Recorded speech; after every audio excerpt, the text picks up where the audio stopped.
Hi,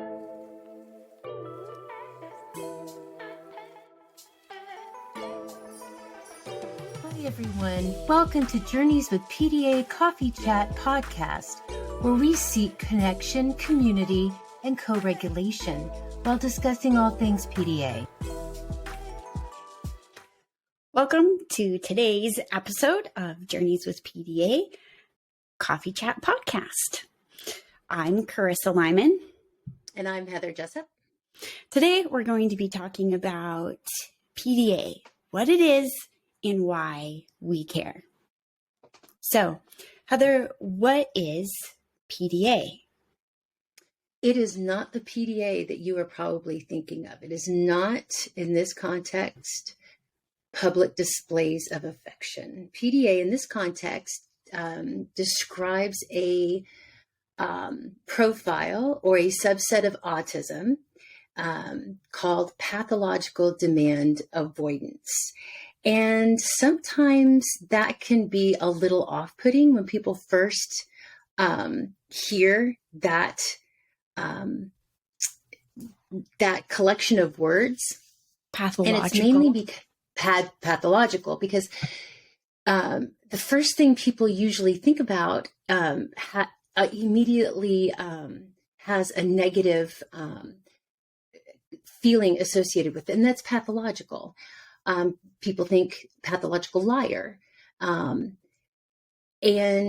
while it does kind of invoke those negative emotions or feelings, it's really a good, in this context, definer of what this profile really is, because pathological really means that whatever is happening across all environments. It's happening across every aspect of a person's life. So if you think about a pathological liar, it's not something that they can help. And it affects them through all the aspects of their life. It's the same with pathological demand avoidance.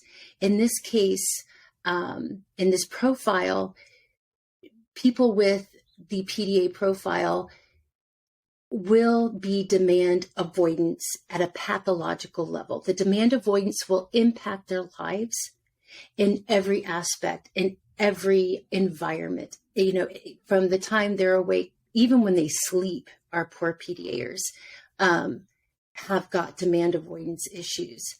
So if we're looking at just the definitions of each one of the words, pathological, we covered it. It's something that's it's such a degree that it's extreme, it's excessive, and it's marketably abnormal.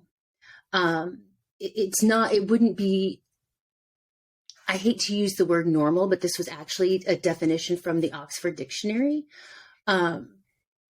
It's not a commonplace thing.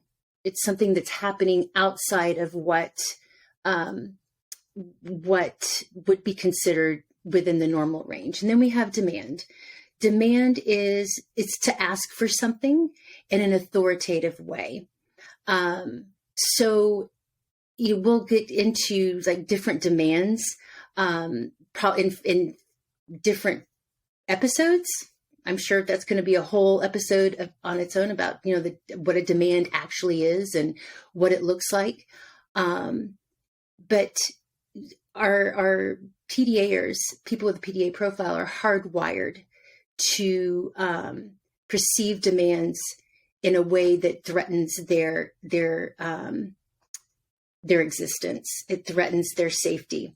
And then avoidance is an act or practice of avoiding or withdrawing from something. So our PDAers, if we put these all together, our PDAers are pathologically driven to avoid the demands of everyday life.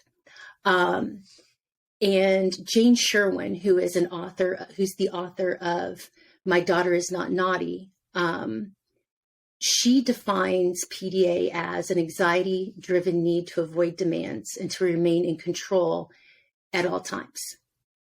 So at the core of our PDAers' existence is they will they will do whatever they can to avoid a demand so that they can remain in control. And thus they feel like they have a sense of safety because they're avoiding the demands.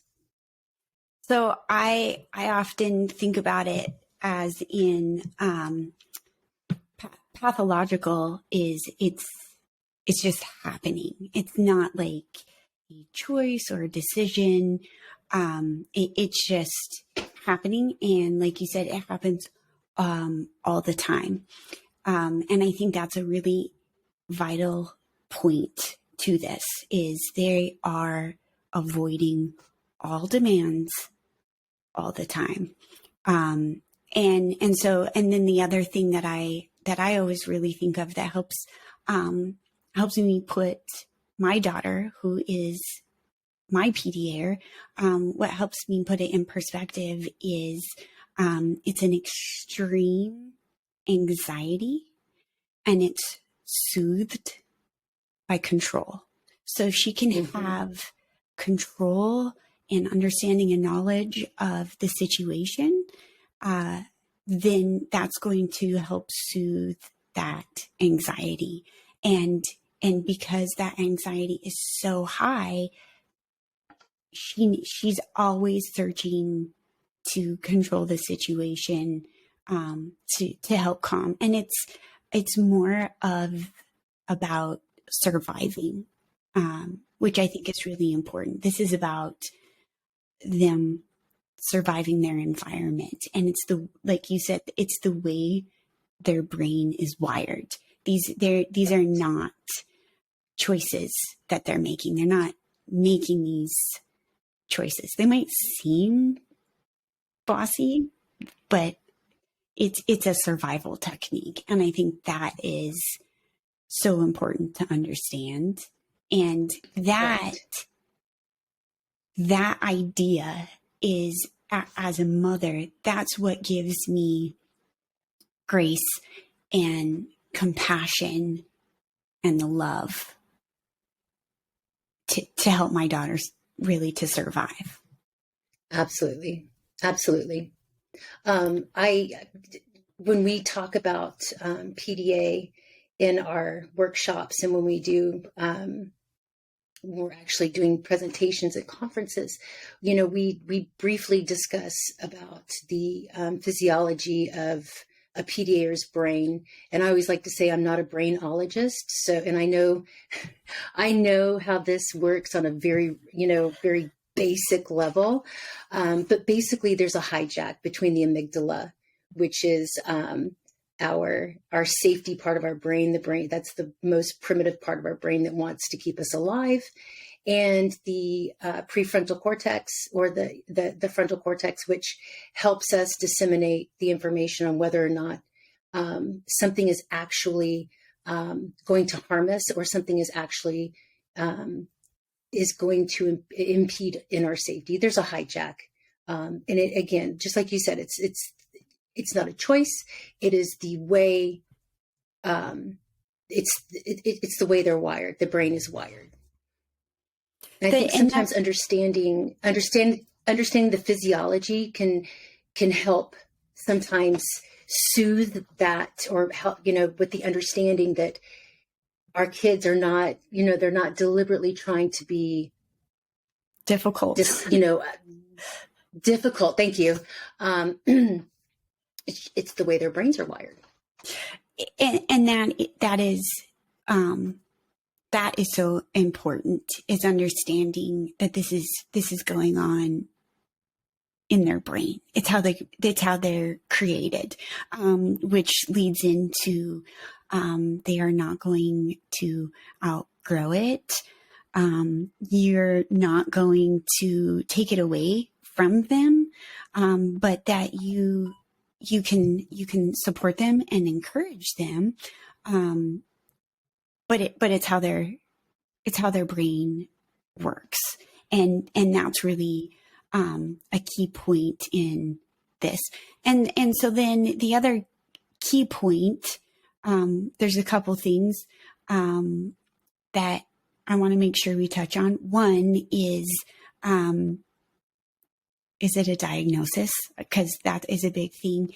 And then the other thing is that PDA is a profile of autism spectrum disorder. So it's also really important that when you're looking at PDA, that we're realizing that you have your PDA characteristics, but then you're also going to have your autistic characteristics, and both of those are going to be present in this person. And I think that's also really important. So we can go into characteristics in a second, but first let's talk a little bit about is PDA a diagnosis? And this is another huge topic. And so we're just going to dip our toes into the whole diagnostic piece of it, because that is really complicated. So why don't you go ahead and kind of explain the whole diagnosis? So it's the whole diagnosis. And once again, I want to throw out the caveat here that no one from Journeys with PDA is a diagnostician. We have tons and tons of lived experience, and we've done a lot of research and really have done deep dives into, the topics that we're discussing, but we're by no means a diagnostician. So the PDA Society from the UK, their stance on PDA is that it is not a standalone condition. It is part of an autism profile. It is not in any it's not in any international diagnostic manuals. There's not a diagnostic code in the DSM-5. So sometimes it can be very difficult to obtain a diagnosis, but the PDA Society has put out literature and has put out diagnostic guidance that can be found at pdasociety.uk.org that can guide practitioners on actually how to diagnose the profile. So what they do is so I guess we should maybe give the distinction of, at this point, because it's not listed in any diagnostic manuals, PDA, like the terminology would be identified. And so it could be self-identified or through a professional. Right. And it's identified. The diagnostician would look at the characteristics of PDA, see if it is applicable to their client, and then in the write-up in their diagnostic report, they can include language that would say meets the criteria or has the characteristics of pathological demand avoidance, and then also other wording that can be used is extreme demand avoidance. But it can be within the diagnostic report. The thing is just finding, being able to find a practitioner that is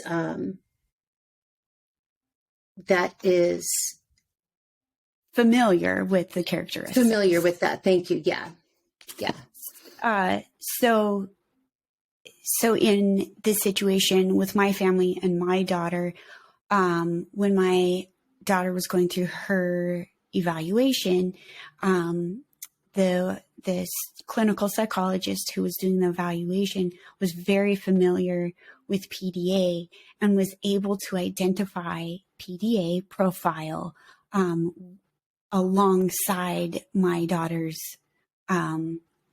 autism diagnosis. And so in our report, it's atypical autism with demand avoidant characteristics, is as how I think it's worded for us. I would say that there's probably some or quite a few professionals who, because it's not in the DSM, which I guess DSM, if we use initials, we should probably let people know what that means. So that's just the diagnostic manual that has all of the codes, and it defines, what kind of criteria is met for a diagnosis. And because PDA is not listed in the manual, some professionals hesitate in even mentioning it, which would lead to self-identification. So my son is not officially diagnosed with a pathological demand avoidance profile. He is diagnosed having a level 2 autism diagnosis, but he ticks every box of PDA. And I always like to say he has a PDA profile because Mama says he does, which is completely valid. Completely valid. Yes. As his mother and caregiver, and when you have this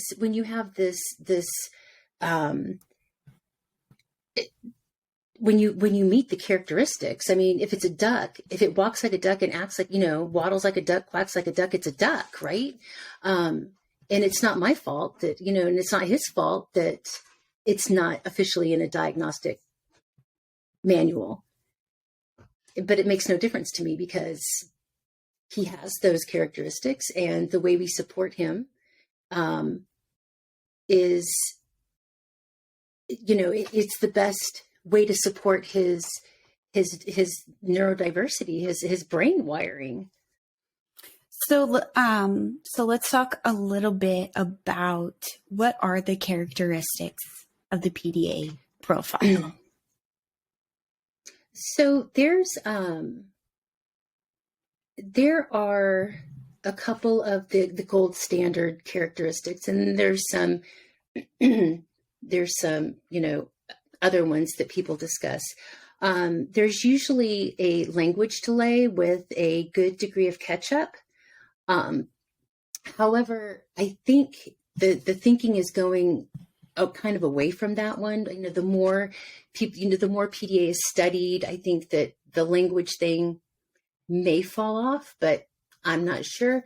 We've had some very precocious speakers and language development with the families that we've worked with. I know in our case, we did have a language delay.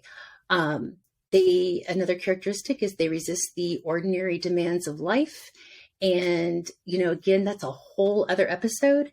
But it's really important to think about what exactly a demand is, and the types of demands that exist every single day, every minute of your life. Our PDAers appear to be sociable, but they lack depth and understanding of what actually makes up, the social nuances. They appear to be social, but it's very superficial. They often have sensory issues because let's not forget that PDA is also autistic. So you'll have the comorbidities of having sensory issues. Many of them are unable to follow routines if they're set by others. The brain of a PDAer thrives on novelty and control. So while they might like a routine, most likely it's going to be their routine that they like and not something that's set by somebody else. They have excessive mood swings and impulsivity. And this is where PDA can be missed here because it can look like so many other, I hate to use the word disorders, but it can look like other things that can cause mood swings and impulsivity. parents often describe a Jekyll and Hyde personality. And I'm going to be honest with you, this was the characteristic that when I read it, I thought, this is my son. This is my son right here. Like, this was like the neon flashing lights of, we have an answer. Well, and then, so to add to that, when we're talking about mood swings or the Jekyll and Hyde, we're not talking about one day they're this way and one day they're another way. We're talking about, within a few minutes, within an hour, in one moment, they are kind, sweet, loving, very happy, and very calm. And in a split second, that completely changes. And then you suddenly find yourself with a child who's very angry, very dysregulated, and screaming, crying. Often it escalates into a physical, perhaps violent, destructive. Yes. Mm-hmm. And we talk about, as a parent, you can almost feel like you're having whiplash because you'll go between those very quickly. And sometimes it's so incredibly difficult to understand what's switched in them. And the thing with PDA, that switch is when that anxiety ignites inside of them, and it ignites to a level of like a forest fire, and that's why you have this extreme, but because it's this instinctual reaction, they're not choosing it. It's not pleasant for them, and they don't like it. And sometimes they don't know how to even put out that fire. And, but when that fire goes back out, you now are back to a child who has come back to calm, sweet, funny, and you can go between remorseful, very remorseful, because it's an automatic reaction. They don't enjoy it. They don't like it, but they also can't just turn it off. And so my daughter is always and has always been incredibly remorseful. And that's really, really difficult on her. Because that brings in another demand. And then you're also loading on guilt and shame. And that's another demand. But so I kind of wanted to go into what is the mood swings? What is this Jekyll and Hyde? It's not, we had a really nice week and then they were so grumpy the next week. Right. It's not that type of a cycle. It's you're gonna run, especially for a PDAer who's not living in a low demand environment, and if they're not being supported, you're gonna run these cycles like almost continually all day. That's how it was for us. We would just we would get to calm, and within a couple minutes she would be escalated again. And it was and it's exhausting because you're always trying to get back to calm, but also you don't know why they're not calm. You're like, I don't know what's going on. I don't know what your problem is. So I don't really know how to calm you. And, but that's when you find PDA and you find the characteristics And when you talk about it, you were like, yes. And we hear that so often with the families that we work with, is that, it's always that 2 a.m. Google search out of desperation. And they look at the characteristics and the light bulb goes off. And that's usually what we call the first light bulb moment. And it's like, it cannot be any other thing other than this. Because you're out there searching for you're searching and searching. You're going to experts and you're trying to get help for this. You're trying to get help for that. And they're telling you it's ODD. They're telling you bipolar. They're telling you it's reactive attachment disorder. They're telling you all of these things. And you're like, no, it's not that. And you come across these characteristics and you're like, I literally, when I first read it, I thought somebody has moved in with us, has been here for 2 weeks, didn't tell me, and they've written this, they've written these characteristics because this is the life I'm living. This is the life I'm living. That's exactly how we felt when we were told, hey, you need to look at PDA because that's what I believe is going on. And so as soon as my husband and I started like reading the characteristics and hearing other families, I just immediately was sobbing because one of the main things, and we hear this so much, is you feel incredibly isolated in this experience. As a mother, I was like, I must somehow have caused this. Like something is wrong with me and I'm a bad mom. Like I can't take care of my own child. And then when you have the opportunity to hear somebody else talk about it, you go, I am not alone and I'm not crazy. This is a real thing that's happening. And,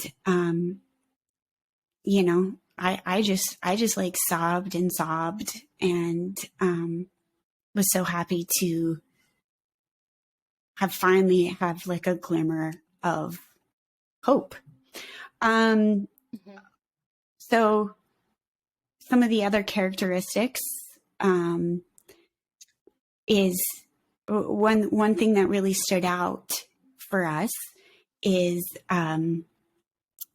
a PDAer tends to make eye contact, and that can pose a huge challenge in having that autism diagnosis. It is generally believed that an autistic person cannot make eye contact, and it is really exciting because just everyone is learning more about the autistic experience and what it truly means to be autistic, and that there's different presentations, which is so exciting to me. And so a PDAer tends to make eye contact and they're social. They're social. They appear to be social. And that's another thing. Oh, yes. Well, they're social. They'll have a conversation with me and they make eye contact. They cannot be autistic. And I'm saying sarcastically, yes, for people who are listening and can't see my face, that was sarcasm. And, but that can be a huge hurdle for parents who are like, hey, I really need some help. And I need this roadmap to my child.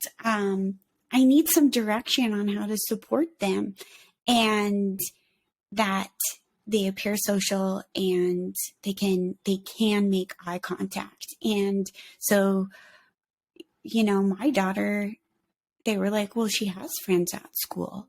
And so it wasn't until I was like, well, she is interacting with, the other children at school, but she doesn't have like a full and complete understanding of the interactions and what's going on. And she's missing pieces, to what is going on. And And so that's an important thing, is that they appear social, but they lack that depth of understanding. And that's where that eye contact comes in. And there's no scientific proof to this, but it is my belief that a PDAer will make more eye contact because they have a deeper desire to read and understand the situation because of that anxiety inside of them. They have a deeper desire to look at you, to read what is going on, but they're autistic, and it's hard to read facial expressions, and it's hard to read body language, and so because of that anxiety fueling them. And just in our experience was just a little bit different, because I've said before, my son is a little bit more like many of our families come to us and say, I think my child is autistic, but we can't get the diagnosis because many of our families, their children have the atypical presentation of autism. And with us, our son was diagnosed with level 2 autism. Well, actually, it was PDD-NOS back when that was a thing, before he was 3. So my son presents a little bit more typically. He has more typical autism characteristics. So with us, it's a little bit different because he's listening to everything you're saying. He may not respond because it's a demand and it just may not be important to him. And he doesn't make the eye contact that probably your daughter would, because she has that atypical presentation of autism. So I'm just kind of throwing it out there just because, let's not, let's just be an outlier here of an outlier. So one of the other characteristics that I find so fascinating, and I also find it to be a very big challenge for the people around the PDAer, and that is the PDAers struggle with recognizing a social hierarchy, and that goes back into that anxiety, and they need to know what's going on. They want to have a say in what's happening. But this can be really, really difficult, especially maybe with extended family. And it's really difficult in a school setting because a PDAer, they feel that they are socially equal with all the adults around them. So they're not going to go, okay, you're the adult, therefore automatically you are the leader, and I will follow and submit to your leadership. That PDAer is like, hey, we're both in charge. And that PDAer could even be like, I think that I know a little bit more, and I probably am even slightly above you. And so we experienced this when my daughter was a 3-year-old, and she thought that she was co-teaching the Sunday school class, and like she thought that she could instruct the other children, or making sure that the rules were enforced to anybody as a 3-year-old. And she's always felt that she's an equal decision maker with me and my husband. And so if we were like just trying to plan events for the weekend, she would think that she has an equal say at 3 or 4.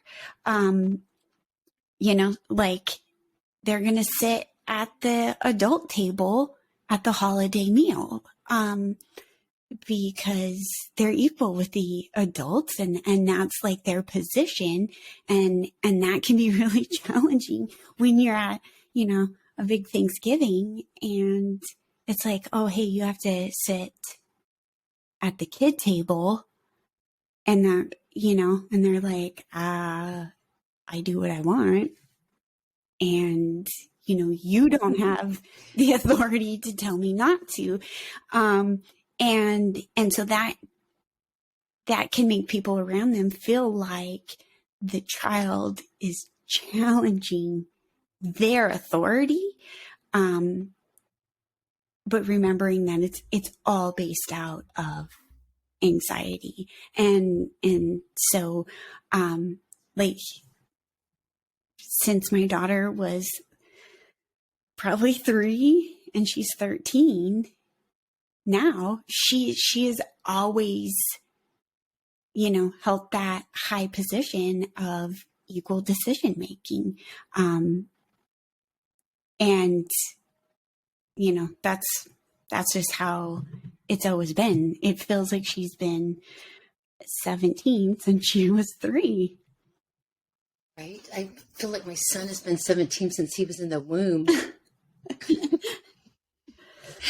One of our episodes needs to talk about our kiddos, like early days, like the first couple, because they are so similar. I don't want to get off on this rabbit hole, but it's so similar that it's frightening. Yeah. But it's not even, we're talking about school and the hierarchy in school. And, this is why we have, we see so many issues surrounding PDA and their school. It's because they don't see themselves any differently than an adult does. But there's also more social hierarchies, like not identifying that a police officer, it has, Yes. authority, Yes. not seeing, so it's not just school, it's not just home, but it's every aspect of a human being's life and how they interact with every other human, out in the world. And then another characteristic, which I find also fascinating, and one of the things that fascinates me is we hear it so often, is they will often take on the persona or characteristics of a different person, character, in an attempt to be able to avoid a demand. And so for us, my daughter would be a cat. And so, like, a cat lays on the floor and they can't sit in a chair and, do therapy. Or she sometimes would be British, and, she had a name to this British character. But yeah, they'll, that's that extreme avoidance. That's the pathological. They will do anything to avoid. Yeah. My son was a bird. We went through about a year of him being a bird. And the way that we would interact is I would be a bird. He would be a bird, and we would make little bird sounds to each other. And I'd go in and he would this is when he was much younger. Some of it carries over still, but like he'd want to come in for affection and like mess with my hair. And he would say that he was preening my pin feathers, and I would do the same thing for him. And, we would just, when I say it kind of carries over now, the way he says, I love you, or I'm thinking about you, or is we make little, we make these little trills and clicks. And that is our language back and forth of affection. Because maybe for him saying, I love you. And he does say he's a very affectionate child, and he's very affectionate. but I think it's easier for him to display that instead of saying "I love you," is to make those sounds, and then the demand of hearing it back. I love you too, buddy. I think it might be easier on his nervous system for me to just respond back with a bird trill and clicks. I don't know. It works. I don't know why it works, but it works. Yeah. And so a big part of PDA is when you understand these characteristics and you see them in your child, and you have that light bulb moment, and then and then you set out on this course of I got my roadmap, and so that kind of brings into like, why do we care? Why are we doing this? Why are we even discussing these things? And so once you find PDA and you see it in your child, and you recognize this inferno of anxiety burning inside of them, my daughter was hurting. She hurt. She was miserable inside herself. And what happens is when a person is miserable, when they are in a constant state of fight or flight, like we talked about the brain, when there's that disconnect and you're living in fight or flight, and you're switching between happy and furious and safe and terrified, and you're doing that over and over and over. It takes a toll on that child, and they don't know what's going on. They don't know why this is happening, and they're continually overwhelmed. And then they start to pick up on things like, my mommy is always mad at me. And that is heartbreaking. And what happened is it broke my heart to see my daughter hurt like that. And and I was like, I have to do something. And so once we started to change our entire life to support her, and I started to see tiny glimmers of peace shine out in her, my heart broke again for all the other parents out there who are going through the exact same thing, who have these hurting kids, and all those hurting parents that they're trying and they're looking and they care, and they're heartbroken. And I really thought, I can't stay quiet. I can't sit still. And I need to be able to reach these other parents and to bring them hope, to bring them encouragement, so that they can bring peace and safety to these other kids. And yeah. No, I'm sorry. I didn't mean to interrupt. No, I'm finished. When I started seeing, once I fully understood the dramatic paradigm shift that needed to happen, and once we made that paradigm shift and we started supporting his nervous system in the way that it needed to be supported, we saw such a drastic change in our family. Yes. He was happier. My son has a very outward expression of PDA, and we were living with extreme violent outbursts to the point where 3 years ago, before we started this PDA journey, I sincerely believed we would probably have to look at some kind of, full-time residential placement for him, because he was so, his behaviors were so extreme. And it didn't, and it's not like we were seeing psychiatrists, we were seeing specialists, we were seeing this person, we were seeing that person, we were trying this med, we were trying that med. And it was, PDA was the right fit.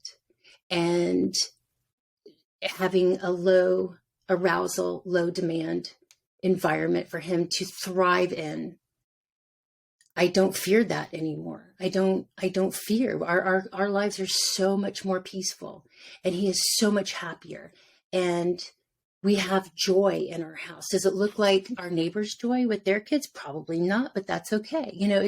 It's okay. It's for where we have been and where we are now is the reason my heart and soul is in Journeys with PDA. Yes. And why I believe so strongly in helping support families and helping, wanting to get the word out that this is a thing.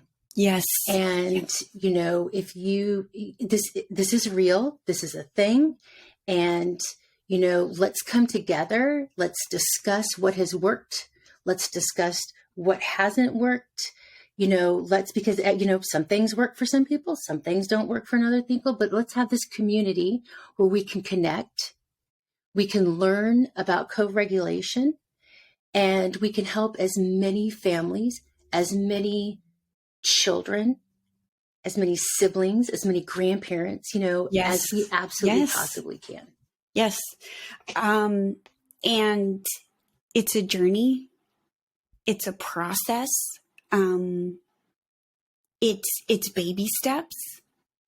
And that is where, that's where our name comes from. Journeys with PDA. It is a journey, and there's the trial and the error. And so we get to gather together this community and bring people out of isolation, and we can help encourage those parents with the broken hearts, and we can come together, because just like we talked about, like the presentation of your son and the presentation of my daughter, those are different. They're still PDA.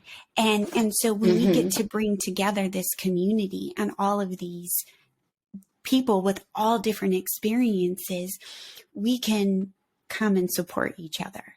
And then we get to see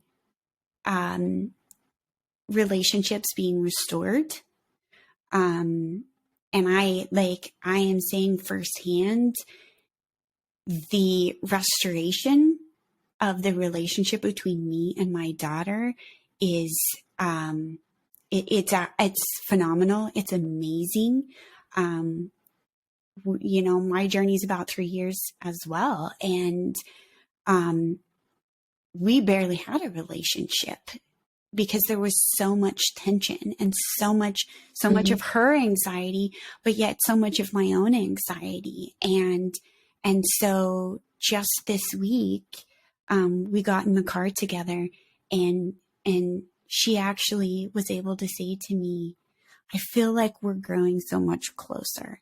And the restoration of that relationship and the growing of the trust and the friendship is so incredibly beautiful, and it's so exciting. And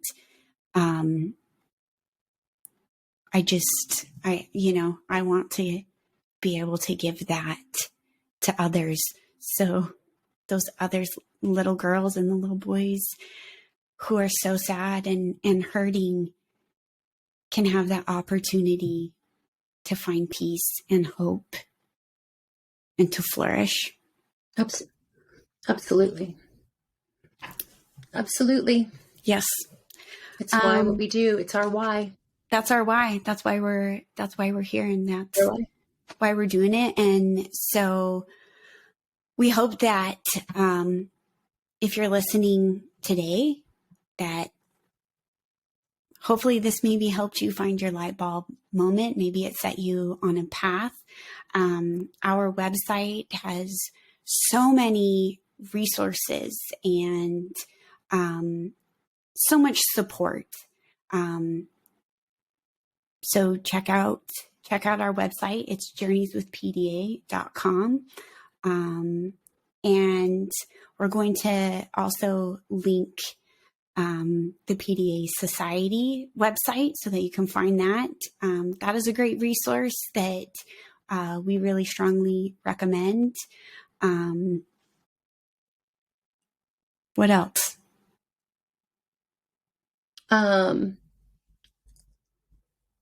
I've got all these things in my head I want to say, and I just can't get them out.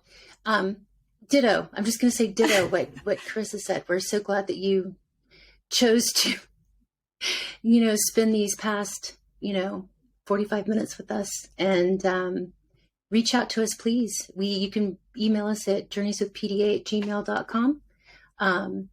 Or there's a nice little form on the beautiful website that Carissa built for us recently, like a contact form. You can reach out to us there too. Yeah. So if you're curious to learn more about pathological demand avoidance, if you're looking to learn more about the support,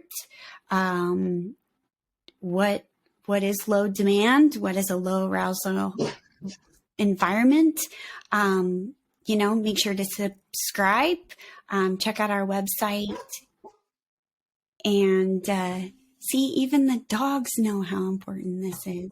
And so reach out to us, and we would love to have you a part of our community. Heather and I are PDA certified trainers. And so we also can do one-on-one support with families, or even an autistic adult. We're happy to come alongside you and help you pick through the pieces. Or PDA adult. We yes. are getting more and more inquiries from PDA adults. Yes. So PDA adults are absolutely welcome in our community. And we welcome your insight and any support that we can offer to you. We have that as well. Okay. Well, thank you for joining our coffee chat. We're going to charge the storm. It's literally blizzarding at my house today. So, yeah. All right. So thank you for being here and chatting with us, and reach out if we can support you. Have a great day.